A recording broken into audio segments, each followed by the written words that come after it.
This is a healthy peat swamp forest, and this is peat, a carbon storage.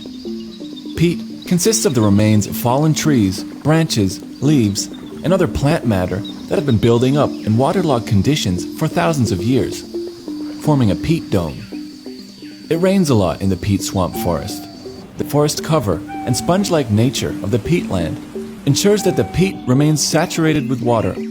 These conditions bring the decomposition process to a halt, and so the carbon remains safely stored away.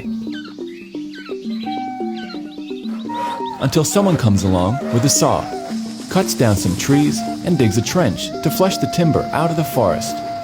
Water that was previously trapped in the peatland starts to flow out of the ditch. For the first time, large amounts of sunlight enter the forest. The temperature goes up. The peat near the ditch dries out. Oxygen enters the peat, and the peat begins to decompose. Solid carbon turns to carbon dioxide, traveling up and away.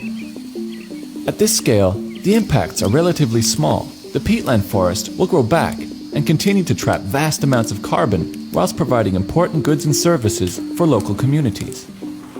It's when you go large scale that everything changes.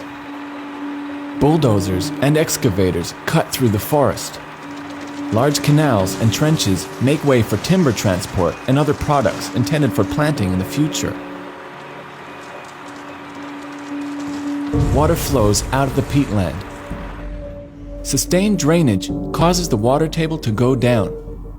As a direct result, the peat dome starts to subside.